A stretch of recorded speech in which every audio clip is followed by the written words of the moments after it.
किया था कि अगर हनुमान के पास सच में इतनी शक्ति थी कि वो अकेले फ्लाइट से लंका जा सकते थे, वहां आग भी लगा सकते थे और बहुत कुछ कर सकते थे, दो चार हत्याएं कर दी, कई लोगों को मारा पीटा, सीता जी से संदेश दिया, संदेश लिया, वापस लौट के आए।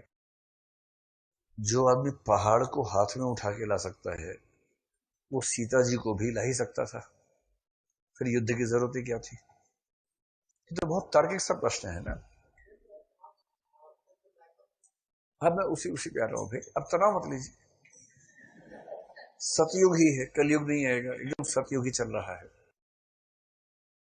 तो तार्किक प्रश्न ये है कि हनुमान जी सीता जी को ला सकते थे और तब बिना युद्ध के मामला सुलझ जाता।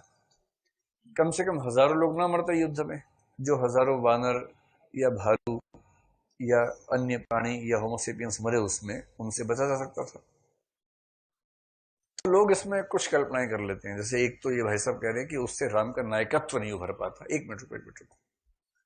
और कुछ लोग रामायण की कहानी में एक पेज बताते हैं कि नहीं, एक ऐसा क्या था, श्राप मिला हुआ था, या ऐसा संकेत था कि हनुमान ऐसा नहीं कर सकते हैं, ऐसा कुछ संकेत जोड़ते हैं इस कहानी में। मुझे नहीं पता क्यों जोड़ते, मुझे इस पर संदेह होता है कि ये पेच बाद में जोड़ा गया या पहले से था। कई बार क्या होता है कि हमारे मेथकों में जहां मामला फंसता है, हम बाद में एक पॉइंट और जोड़ देते हैं ताकि उस मामले को सॉल्व करने का आधार बन सके। ऐसा मेथकों की दुनिया में खूब चलता रहता है।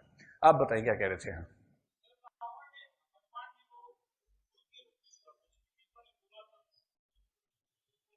हाँ, विभीषण ने कहा दूत अवध्य होता है उसके। हाँ, ठीक है, चलो मान लेते हैं कि वो दूत के रूप में छोड़ा था, और जब उसको मारने का हुक्म दिया, विभीषण ने कहा कि दूत अवध्य होता है, उसको नहीं मारना चाहिए। इसके बाद रावण ने कहा ठीक है, इसको मारते हैं, इसके पूंछ में आग लगा देते हैं। पूंछ में आग लगा दी। दूत पूंछ में आग लगाने के लिए भी नहीं होता वैसे तो, लेकिन रावण ने लगा दी। और दूत शहर जलाने के लिए भी नहीं जाता है, पर दूत ने शहर जला दिया। दूत ने कितने, दूत वहां के राजा के बेटे की हत्या करेगा ऐसा भी नहीं माना जाता है, पर दूत ने वो हत्या भी कर दी। तो दूतत्व का सारा गुण उसी एक पॉइंट पे क्यों आया, बाकी पॉइंट्स पे क्यों नहीं आया? ये भी तो सवाल रहेगा ना उसके बाद। और दूसरी बात, चलो मान लिया कि ये मामला था, वापस लौट जाते, नेक्स्ट फ्लाइट से आ जाते कि अब मैं दूत के रूप में नहीं आया, अब मैं हमलावर के रूप में आया हूं, अब लेके जाऊंगा, दमे तो रोक लो। अगली नहीं नहीं नहीं, बनते नहीं, बनते नहीं। छोड़ो ना, इसमें क्या रखे इन सब बातों को, खत्म करो। मैं कुछ नहीं कह रहा, मैं सिर्फ ये कह रहा हूं कि यदि हनुमान जी सीता जी को ले जाते तो युद्ध की नौबत ना आती, मैं ये कह रहा हूं। हाँ, ये सही है, सीता जी ने खुद ही मना किया था, पर सीता जी ने खुद ही उस समय मना किया या बाद के लेखकों ने ये लिख के डाल दिया अंदर के मना कर दिया था, इस पे संदेह है। क्योंकि ऐसी रचनाएं एक बार में जो लिखी जाती हैं बाद में जुड़ता रहता है उसके अंदर, जो क्षेपक होते हैं ना, बहुत सारे क्षेपक आ जाते हैं, और उन क्षेपकों के आधार पर बाद में ये जानना बड़ा मुश्किल होता है कि इनमें से कितना ओरिजिनल है, कितना बाद में जोड़ी गई कहानियां हैं। सीता जी ने सचमुच क्या कहा ना तो आप जानते हैं ना मैं जानता हूं, में से किसी को नहीं पता, सब अनुमान की बातें हैं। और मेरा ख्याल है कि जो स्त्री अपने पति से दूर एक ऐसी स्थिति में फंसी हो जहां रोज उसके सामने खतरा हो, जिंदगी का खतरा हो, प्रतिष्ठा का खतरा हो, यदि उसे वहां से मुक्त होने का मौका मिल रहा हो, तो कोई भी विवेकशील व्यक्ति ये नहीं चाहेगा कि उस मौके को गंवा दे, वो चाहेगा कि इस मौके का लाभ उठा ले। और मुझे विश्वास है कि सीता जी बहुत समझदार थी। जो लड़की इतनी समझदार है कि वो, मतलब ताकतवर समझदार सब है, मतलब मेरी कॉमन सेंस ये कहती है कि ये वाली बात बाद में जोड़ी गई होगी कि धर्म का मामला है, ज्यादा बोलना ठीक नहीं है, कोई ना कोई फरसा कुल्हा लेके खड़ा हो जाएगा, तो उससे ज्यादा ठीक नहीं है, लोग नाराज बहुत जल्दी होते हैं ऐसी बात में। तो मेरी अब ये पॉलिसी है कि ऐसे मामलों में बहुत दूर तक ना जाए, पर कुछ समय के बाद बोल दे लीला है। सीता जी ने क्यों मना किया जबकि वो वहां परेशान थी? यही तो लीला है प्रभु की। प्रभु की लीला प्रभु ही समझ सकते हैं, हम क्या समझेंगे? हमारी कौन गति ब्रजनाथ, हम क्या समझेंगे? लेकिन लॉजिक भी एक चीज है जो उसी ईश्वर ने दी है, और ईश्वर ने दी तो ये भी कहे इसका इस्तेमाल भी करना, इसे छिपा के मत रखना। ये काम आता है जीवन में। और धर्म की कोशिश है कि उस लॉजिक को पूरी तरह से खत्म कर दे, उसी में तो सारा मजा खत्म हो जाता है। अंतिम बात पे गौर कर लीजिए, जिस बात के लिए सब बताया। हनुमान जितने शक्तिशाली हैं, इसी कविता में देख लीजिए, राम बिना बात के परेशान है, उनके पास हनुमान बैठा है। अच्छा, हनुमान से ऐसा भी नहीं कि एहसान हो जाएगा, हनुमान से कहे यार एक काम कर दोगे, बुरा तो नहीं मानोगे? हनुमान कहें यार बहुत काम करवाते हो आप, चलो फिर एक काम कर देते, बताइए क्या काम कर रहे हैं। ऐसा संबंध नहीं है हनुमान के साथ।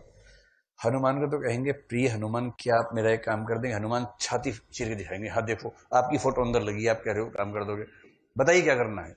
मैं मरे जा रहा हूं काम करने के लिए आपका, बताइए क्या काम करना है?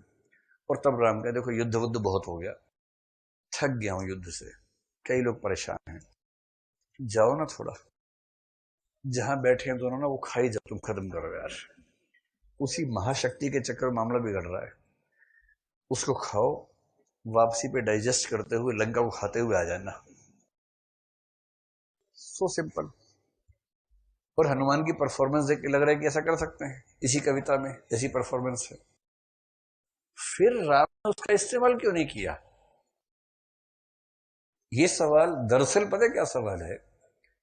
महात्मा गांधी जानते थे कि देश में क्रांतिकारी आंदोलन करके अंग्रेजों को 2-4 दिनों में ही जान से मारा जा सकता है।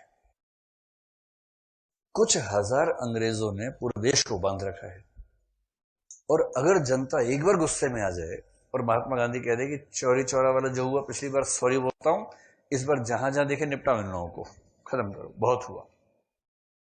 भाई और बहनों 3 दिन का समय है।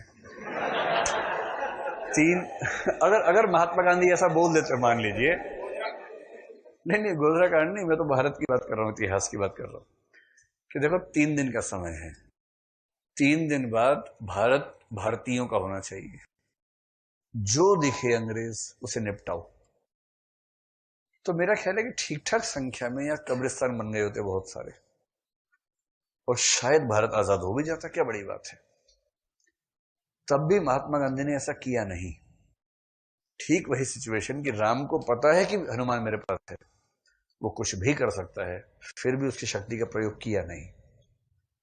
क्या वजह हो सकती है? इसकी वजह एक ही है कि शक्ति का अविवेकी तरीके से इस्तेमाल करना मानव सभ्यता के खिलाफ है। शक्ति है तो इसका मतलब ये नहीं कि इस्तेमाल कर ही देना है, शक्ति का मजा इसी में है कि वो इस्तेमाल ना हो। शक्ति का सबसे अच्छा कंसेप्ट सर्कस के भी देखिए आप लोगों ने, मतलब एक तो आप लोग खुद ही सर्कस टाइप के, वो एक अलग बात है, लेकिन अगर आपने सर्कस देखी भी हो कभी, बड़ा खराब लगता है आप लोग ऐसी बात सुन के। कोई बात नहीं, मतलब जब मैं आपको कहूं तो अंतर नहीं था कि मैं अपने बारे में भी कह रहा हूं। तो सर्कस में आप देखेंगे कि एक रिंग मास्टर होता है, उसके हाथ में हंटर होता है, हंटर, 3-4 शेर खुले हुए अंदर, और वो अंदर चला जाता है। शेर पिंजरे के बाहर होते हैं, उसके हाथ में हंटर होता है। मैंने अपने होशो हवास में एक बार भी हंटर चलते हुए देखा नहीं शेर के ऊपर, वो केवल हवा में ऐसे ऐसे करता रहता है, और सारे शेरों की ऐसी की तैसी हुई रहती है, चुपचाप खड़े होते हैं, पालतू कुत्ते की तरह खड़े होते हैं, एकदम मुतिया की तरह से खड़े होते हैं। तो शक्ति का असली मजा यह है कि शक्ति के प्रयोग की संभावना का खतरा बना रहे, पर प्रयोग हो नहीं। और रिंग मास्टर को ही पता है कि शक्ति का 2 बार प्रयोग कर दिया तो रिजल्ट उल्टा भी आ सकता है। एक बचपन में शेर छोटा है तब 3 चाबुक मार, तब से उसको इतना भय बैठा हुआ चाबुक का। अब बड़ा हो गया है, अब उतना लगेगा भी नहीं उसको, वो मारता भी नहीं है, बस वही बचपन के भय का इस्तेमाल करता है। अगर गलती से ज्यादा जोश में आ गया, जनता ने कहा मारो मारो, मार के दिखाओ, उसे कहा अच्छा मारते, 2 चाबुक मारे, शेर को लगा कुछ हो ही नहीं रहा इससे, तो गुदगुदी हो रही है इससे तो सिर्फ। शेर को लगा धत देखिए यही था बस इसके पास। फिर उसने बाकी शेरों से कहा पार्टी, और जम गया। उसके बाद सारे आ गए और खूब रस के साथ सब्जी का आनंद लिया। रस समझ रहे हैं ना? शक्ति का मजा इसमें है कि उसके प्रयोग का खतरा बना रहे किंतु प्रयोग ना हो। तो अंतिम बात जो मैं कहना चाह रहा हूं, राम ने हनुमान की शक्ति होते हुए भी उसका प्रयोग नहीं किया, क्योंकि निराला का संकेत है कि शक्ति का अविवेकी हाथों में जाना ठीक नहीं है। इसलिए खुद अर्जित किया और अंततः उस शक्ति के माध्यम से सफलता हासिल की, न कि अविवेकी शक्ति से सफलता हासिल की। तो शक्ति की मौलिक कल्पना लिख लेंगे ठीक तरीके से। चलिए।